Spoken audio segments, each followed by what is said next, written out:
चमकीले मटके में और साधारण मटके में कितना अंतर होता है, ये जानकारी आपकी आंखें खोल देगी। ये वीडियो देखने के बाद आप खुद कहेंगे कि चमकीले मटके का ये कड़वा सच तो आपको पता ही नहीं था।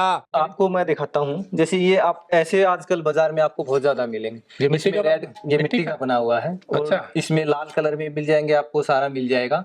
लेकिन आप जब इसको देखोगे तो ये मिट्टी नाम की कोई चीज इसमें बची छोड़ी नहीं है। एक क्या कारण है कि एक तो ये पोरस बंद हो गए, ये पेंट हमने इस पे कर दिया, पानी एक तो ठंडा नहीं होगा। दूसरा जो ये पेंट है ये धीरे धीरे इसके गुण पानी में आएंगे और फिर वो हम पानी पिएंगे, फिर कहेंगे कि हमने घड़ा तो मिट्टी का लिया था लेकिन उसका फायदा नहीं हुआ, बीमार हो रहे। तो ये तो मतलब क्या कहें, मैं इसे मूर्खता कहूंगा कि मिट्टी के बाहर ये अगर पेंट कर दिया तो मिट्टी की पोरोसिटी तो खत्म हो गई, पोरोसिटी भी और केमिकल और डाल दिया इसमें। केमिकल डाल दिया। जी लोगों की वो है मांग, चमक चाहिए, चमक चाहिए, अच्छा चाहिए। अच्छा ये डाई मोल्ड पे बना है, हाथ से बना है? ये डाई मोल्ड से बना है। तो इसमें सोडा सिलिकेट और कास्टिक सोडा भी है। हाँ जी, अंदर भी केमिकल, बाहर भी केमिकल, फिर मिट्टी का गुण कहाँ मिलेगा? मिट्टी का गुण। इसीलिए तो लोग कहते हैं कि जी हम बीमार। मतलब अज्ञानता की पराकाष्ठा देखिए कि आप लोग मिट्टी का मटका लेते हैं कि हमें पानी शुद्ध मिले, पर पानी में न्यूट्रिशन बढ़े, लेकिन बनाने वालों ने क्या किया कि लोगों को बड़ा चमकीला चाहिए, तो चलो इसे चमकीला बना देते हैं। बाहर कलर कर दिया, देखने में अच्छा है, बच्चों को अच्छा देखने में लगेगा। अंदर भी देखिए इसको कलर कर दिया व्हाइट कलर का। अंदर बाहर जब कलर हो गया तो पोरोसिटी खत्म हो गई, और बनाते वक्त भी केमिकल डाल दिया, तो इसका जो पर्पस था वो पूरी तरह से डिफीट हो गया है। लेकिन जैसा आप जानते हैं हमारी मुहिम है कि आपको जागरूक करें, आपको सही चीज के बारे में बताएं, और वो लोग बताएंगे जो सही काम कर रहे हैं। तो ये मिट्टी का मटका लेना है तो आप समझ लीजिए क्या मिलेगा, ये लेना है तो क्या मिलेगा, और गुण जान लेते हैं। तो इसमें न सोडा सिलिकेट है न कास्टिक सोडा है, क्योंकि ये हाथ से बना हुआ है। और हाथ पे इन चीजों की जरूरत होती ही नहीं, इन चीजों की जरूरत नहीं होती। तो उसमें क्यों डालना पड़ता है? उसमें इसलिए डालना पड़ता है कि इसमें आर्टिस्ट की जरूरत नहीं होती। मतलब डाई मोल्ड पे बनाएंगे, डाई मोल्ड पे बनाएंगे, आर्टिस्ट की जरूरत नहीं होती। बल्क में बन जाएगा। अनस्किल्ड बंदा बना लेता है, उसमें घोल बन के तैयार हो जाता है। अब बड़ी बड़ी फैक्ट्रियों में आप जाओगे तो बड़े बड़े ऑटोमेटिक सिस्टम है, ऐसे लाइन लगी रहती है। तो उसमें जैसे पहले आपने वीडियो भी देखी होगी, सेरामिक के पोट जैसे बनते हैं फैक्ट्री में, ठीक उसी की तर्ज पे ये बना रहे हैं आजकल। उसमें केवल उस पे ग्लेज नहीं होता है और पका दिया जाता, तो ये ऐसे बन के तैयार हो जाते हैं। और उसमें ग्लेजिंग की जगह ये पेंट कर देते हैं कि लुक वाइज अच्छा हो जाता है।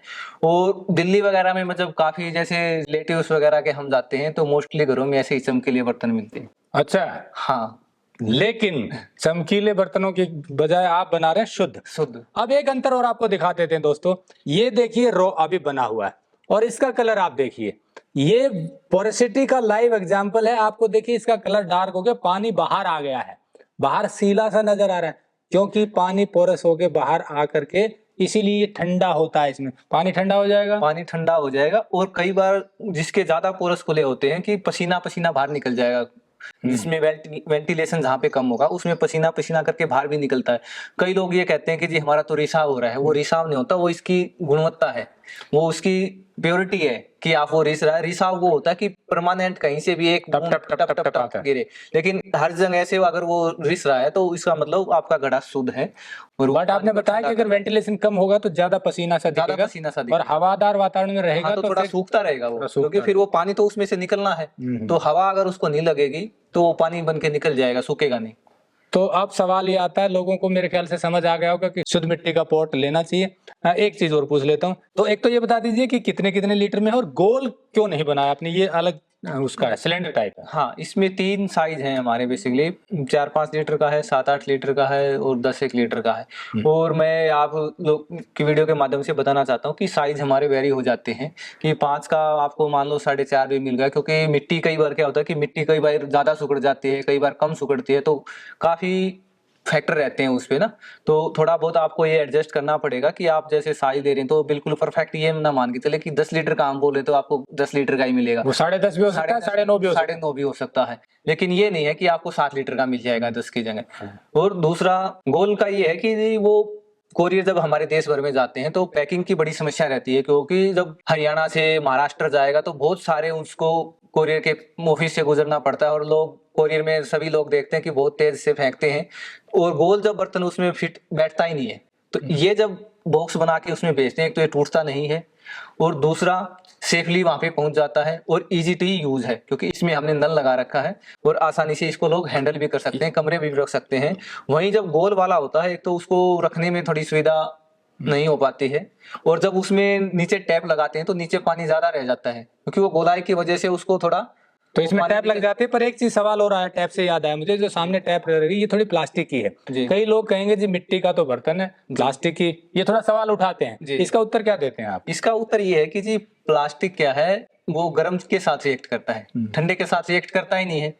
और फिर मैंने उनसे ये भी सवाल किया कई बार, मैं जैसे जो लोग होते हैं कि हम उनके साथ फिर जुड़े हुए हैं तो लोग हमारा भी बुरा नहीं मानते। मैं उनसे पूछता हूँ कि महोदय जी, जिस आरओ से आप पानी निकाल रहे हैं वो किस चीज का है? वो भी प्लास्टिक का वो भी है। प्लास्टिक का है। नल से पानी आ रहा है, नल वो से प्लास्टिक। पानी आ रहा है वो भी प्लास्टिक का है। और जिस टैंकी में आपने पानी स्टोर किया है वो भी प्लास्टिक का है।